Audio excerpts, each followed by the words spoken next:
नमस्कार दोस्तों, स्वागत है आप सभी का एक बार फिर से हमारे YouTube चैनल भारत सनातन ज्ञान में। दर्शकों, आज का जो हमारा प्रसंग है, आज की जो कहानी है, ये कहानी बड़ी प्रेरणादायक है, बड़ी मोटिवेशनल है। आज हम आपको बताने जा रहे हैं कि अपने घर में यदि कबूतर आते हैं और कबूतर आपके घर में अंडे देते हैं और आपके घर में बैठकर कबूतर गुटर गु की आवाज करते हैं, तो प्रिय दर्शकों, इसका आपके घर पर क्या प्रभाव पड़ता है। यदि कबूतर आपके घर में अंडे देती है तो प्रिय दर्शकों, क्या उनसे आपके घर में गरीबी आती है? उनसे आपके घर का नसीब खुल जाता है? क्या आपका भाग्य उदय होता है? यदि आपके घर में कबूतर बैठते हैं और वह दिन भर गुटर गु की आवाज करते हैं, तो उनसे आपके घर में गरीबी आती है या फिर आपका भाग्य उदय होता है? इस कहानी में आप जानेंगे। प्रिय दर्शकों, वीडियो को हमेशा पूरा देखा करें ताकि आपको संपूर्ण जानकारी हासिल हो। जो लोग आधा अधूरा वीडियो देखकर बीच में छोड़ देते हैं, उन लोगों को सिर्फ आधी अधूरी जानकारी मालूम पड़ती है। और प्रिय, जो अधूरी जानकारी होती है वो काफी खतरनाक साबित होती है। इसलिए वीडियो को हमेशा पूरा देखा करें। कहानी शुरू करने से पहले जो लोग हमसे नए जुड़े हैं, वह हमारे चैनल को सब्सक्राइब करें, बेल आइकॉन करें, अच्छे कमेंट किया करें ताकि हर आने वाले वीडियो का नोटिफिकेशन सबसे पहले आपको मिले और प्रिय दर्शकों, आप उसका फायदा उठा सकें। शुरू करते हैं प्रिय दर्शकों आज की प्यारी सी कहानी, ये प्यारा सा वीडियो। प्राचीन काल की बात है दर्शकों। एक नगर में एक मोहन नाम का व्यक्ति रहता था। उस मोहन नाम के व्यक्ति के एक पुत्र था जो बिल्कुल नवजात था, छोटा था। अब उस मोहन नाम के व्यक्ति के घर में एक कबूतर का जोड़ा भी रहता था। प्रिय दर्शकों, मोहन की पत्नी परिंदों से बड़ी नफरत किया करती थी और मोहन सभी परिंदों से बड़ा प्रेम किया करता था। प्रिय दर्शकों, मोहन रोज प्रातःकाल कबूतरों को दाना डालता, परिंदों को दाने डालता, पानी डालता, लेकिन उसकी पत्नी परिंदों से बड़ी नफरत किया करती थी। वो अपने पति से अक्सर इसी बात को लेकर के झगड़ती रहती थी कि तुम इन फालतू के परिंदों को क्यों दाना पानी डालते हो, ये मुझे बिल्कुल पसंद नहीं है, आप ऐसा करना छोड़ दो। तो प्रिय दर्शकों, मोहन अपनी पत्नी को समझाता है और कहता है कि प्रिय, यह सभी भगवान की देन है। ऊपर वाले ने जीतने भी परिंदे बनाए हैं। यह सभी परिंदे हर इंसान को दुआ देते हैं। यह कभी भी बद्दुआ नहीं देते हैं। यह हमारी दुआ करते हैं, इसलिए इन परिंदों की खिदमत करना भी हमारा फर्ज है। इनकी देख रेख करना भी हर मनुष्य का कर्तव्य है। इनको दाना पानी डालना भी मनुष्य का कर्तव्य है। और जो मनुष्य परिंदों को दाना पानी डालता है, उनका भाग्य साथ देने लगता है। इस तरीके से मोहन अपनी पत्नी को समझाता है, लेकिन उनकी पत्नी इन बातों को समझने के लिए बिल्कुल भी तैयार नहीं थी। वो अक्सर अपने पति से इसी बात को लेकर रोज झगड़ती रहती थी। वो कहती थी कि इन कबूतरों को मेरे घर से दूर भगाओ, मेरे घर के आसपास ये कबूतर परिंदे बिल्कुल नहीं आने चाहिए। प्रिय दर्शकों, मोहन की पत्नी परिंदों से बड़ी नफरत किया करती थी और अपने पुत्र से बड़ा प्रेम करती थी। अपने पुत्र को जी जान से भी प्यार किया करती थी, लेकिन परिंदों से और परिंदों के बच्चों से बड़ी नफरत किया करती थी। मोहन अपनी पत्नी को समझाने की खूब कोशिश करता, लेकिन वह बिल्कुल नहीं समझती थी। प्रिय दर्शकों, एक दिन की बात है। मोहन किसी काम से शहर चला जाता है और पीछे मोहन के घर में जो कबूतर और कबूतरी रहते थे, वो मोहन के घर में अंडे दे देते हैं। अब मोहन की पत्नी अपने पति से इस बात को लेकर के झगड़ती बोलती। वो कहती कि इन अंडों को यहाँ से दूर भगाओ।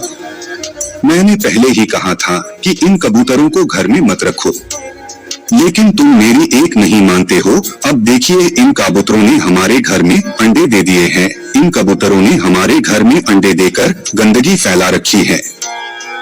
इसी बात को लेकर मोहन की पत्नी अपने पति से आए दिन झगड़ा करती, आए दिन लड़ाई झगड़े करती, लेकिन मोहन अपनी पत्नी को बार बार समझाता।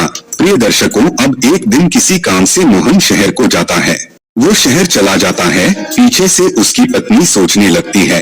शहर को रवाना होने से पहले मोहन अपनी पत्नी को समझता है, कहता है कि प्रिय, देखिए हमारे घर में कबूतरों ने अंडे दे रखे हैं और तुम कबूतरों को बिल्कुल मत करना। जब तक इनके बच्चे अंडों से बाहर नहीं आ जाते, उनके बच्चे अपने माता पिता के साथ चले नहीं जाते, तब तक इनको बिल्कुल दुखी मत करना और रोज अपने हाथों से थोड़ा थोड़ा कबूतरों को दाना पानी डाल दिया करो, ताकि तुम्हारा भी अगला जन्म सुधर जाए, तुम्हारा भी भविष्य सुधर जाए। इस तरीके से अपनी पत्नी को समझाकर और मोहन शहर को चले जाता है।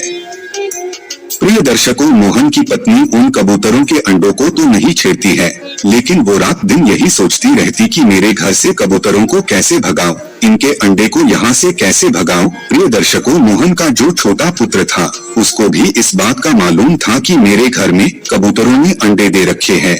अब मोहन का पुत्र इस बात का इंतजार कर रहा था, कब मेरी माँ घर से जाए। पिताजी तो शहर चले गए हैं, लेकिन अब मेरी माँ घर पर है। जब मेरी माँ घर से बाहर कहीं चले जाएगी, तब मैं कबूतरों के अंडों को देखूंगा। प्रिय दर्शकों, उसके कुछ की देरी बाद मोहन की पत्नी यानी उस बच्चे की माँ पानी लेने के लिए पनघट पर चली जाती है। अब मोहन का पुत्र एक सीढ़ी लगाकर कबूतरों के अंडों तक पहुँच जाता है और कबूतर के अंडों को पकड़ लेता है और उनसे खेलने लगता है, उनको देखने लगता है, निहारने लगता है। तभी उसकी माँ यानी मोहन की पत्नी पानी लेकर के वापस अपने घर को आ जाती है। जब वो वापस अपने घर को आती है तो देखती है कि उनका छोटा सा पुत्र सीढ़ी लगा करके और सीढ़ी पर चढ़ा हुआ है और कबूतरों के अंडों को हाथ में ले रखा है। ये देखकर वो बड़ी क्रोधित होती है, अपने बच्चे को मारने पीटने लग जाती है, अपने बच्चे को डांटने लग जाती है। फट से वो पानी को रख के तुरंत अपने बच्चे के पास आती है और सीढ़ी से अपने बच्चे को हाथ पकड़ के खींचती है। जैसे ही मोहन की पत्नी अपने बच्चे को हाथ पकड़ करके खींचती है, तो प्रिय दर्शकों, उसके बच्चे के दूसरे हाथ में कबूतर का घोंसला पकड़ा हुआ था। तो कबूतरों का घोंसला नीचे आ जाता है और जैसे ही कबूतरों का घोंसला नीचे आता है, वैसे ही अंडे फूट जाते हैं। प्रिय दर्शकों, एक अंडा उस बच्चे के हाथ में था, उसको उसकी माँ पकड़ करके और जमीन में मार देती है, तो वो भी फूट जाता है और अपने बच्चे को खूब मारती है, पीटती है। प्रिय दर्शकों, कबूतर का घोंसला नीचे आने के बाद पूरे अंडे फूट जाते हैं। जब कबूतर और कबूतरी आते हैं, अपने अंडों को फूटा हुआ देख है तो बड़ी दुखी होते हैं, बड़े चिंतित हो जाते हैं, अपनी आंखों से आंसू की धार बहा देते हैं, रोने लगते हैं। लेकिन अब वो तो परिंदे हैं, करे तो क्या करें। तभी उसी वक्त मोहन भी शहर से वापस आ जाता है। तब मोहन आकर के देखता है कि उनका छोटा नवजात बच्चा जोर जोर रो रहा है। ये देखकर मोहन अपने बच्चे के पास जाता है और उससे पूछता है कि पुत्र, ऐसी क्या बात है, तुम क्यों रो रहे हो। तुरंत अपनी पत्नी के पास जाता है, अपनी पत्नी से पूछता है कि बच्चा क्यों रो रहा है। पिता अपनी पत्नी से पूछता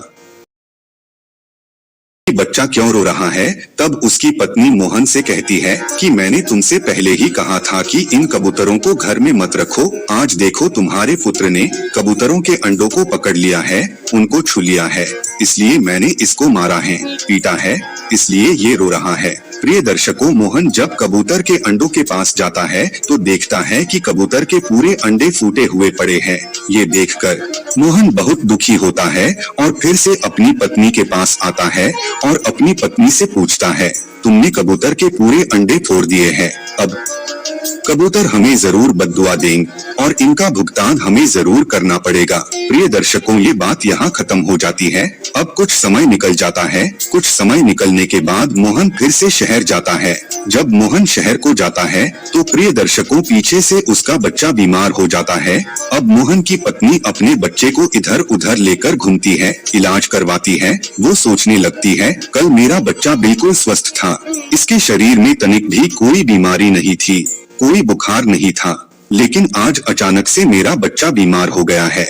मोहन की पत्नी अपने बच्चे का बड़े बड़े राज वैद्यों से इलाज कराती है, लेकिन उसको तनिक भी फर्क नहीं पड़ता है, तनिक भी सुधार नहीं आता है। वो धीरे धीरे गंभीर रूप से घायल होता जाता है। मोहन की पत्नी बड़ी दुखी होती है, रोती है, चिल्लाती है, कहती है कि मेरा एक ही पुत्र है और यदि इसको कुछ हो गया तो हम क्या करेंगे। प्रिय दर्शकों, मोहन के पुत्र की हालत इतनी खराब हो जाती है कि उसके बचने की कोई आशंका नहीं रहती है। तब मोहन की पत्नी भगवान के मंदिर जाती है और भगवान से दुआ करती है, कहती है कि प्रभु, मेरा एक पुत्र है, इसको बचा लीजिए। तभी मोहन भी शहर से वापस आ जाता है और मोहन आकर के अपने बच्चे को देखता है। तब वो अपनी पत्नी से मिलता है। अपनी पत्नी से कहता है कि मैंने तुमसे पहले कहा था कि कभी भी किसी परिंदे की बद्दुआ मत लो, कभी भी किसी जीव जंतु की बद्दुआ मत लो। ये उसी का परिणाम है जो हमको भुगतना पड़ रहा है। तुमने कबूतर के पूरे अंडों को तोड़ा है, ये इसी का परिणाम है। वो भी तो उनके छोटे छोटे बच्चे थे, उनको तुमने जीते जी संसार में आने से पहले ही मार दिया है, इसीलिए ये संकट हम पर आया है। प्रिय दर्शकों, मोहन की पत्नी भगवान से रात दिन दुआ करती, उनसे अपने बच्चे की ठीक होने की भीख मांगती, लेकिन भगवान तक उनकी आवाज पहुंच ही नहीं रही थी, क्योंकि उन्होंने उनके जीवन में इतने सारे पाप किए थे। ना जाने कितने कबूतरों के अंडे फोड़े होंगे, ना जाने कितने कबूतरों को अपने घर से मार पीट के भगाया होगा। प्रिय दर्शकों, जब उसके बच्चे की हालात और भी ज्यादा बिगड़ जाती है, तब मोहन भी भगवान की पूजा आराधना करने लगता है। जब मोहन के बच्चे की तबीयत ज्यादा खराब हो जाती है, तो मोहन भी भगवान के मंदिर में जाकर के पूजा अर्चना करने लगता है। तो प्रिय दर्शकों, जब मोहन भी भगवान की पूजा अर्चना करता है, तब मोहन की पुकार भगवान के दरबार तक पहुंचती है और प्रिय दर्शकों, धीरे धीरे उसका बच्चा स्वस्थ होने लगता है। मोहन अपनी पत्नी को समझाता है, कहता है, कभी भी किसी की बद्दुआ मत लो। यदि तुम कभी भी किसी जीव जंतु की बद्दुआ लोगे तो उसका भुगतान आपको जरूर करना पड़ेगा। और जब भी आपके घर में कोई भी परिंदे या पंछी अपने बच्चे को जन्म देते है, तो उसको उस वक्त वहां से मत हटाओ। उनको तब तक मत हटाओ जब तक उनका बच्चा उनके साथ जाने के लिए तैयार नहीं हो जाता है। अब मोहन की पत्नी को ये बात एकदम समझ में आ जाती है। इसके बाद वो भी परिंदों की सेवा करने लगती है, परिंदों को रोज दाना पानी डालती है, तो धीरे धीरे उनका भाग्य भी साथ देने लगता है। उनके घर में फिर किसी भी प्रकार की कोई भी कमी नहीं रहती है। प्रिय दर्शकों, उनकी रात दिन दिन चौगुनी हो जाती है। आपके घर में भी कबूतर या कोई भी परिंदे अंडे देते हैं, तो उनको बिल्कुल न हटाए। उनको तब तक न हटाए जब तक उनके बच्चे उनके साथ जाने के लिए तैयार नहीं हो जाए।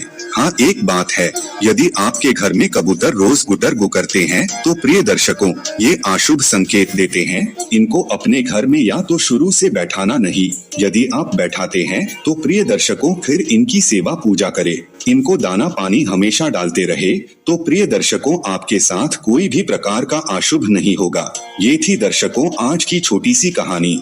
हम उम्मीद करते हैं कि इस कहानी से आप ढेर सारी प्रेरणा लेंगे। नमस्कार, धन्यवाद।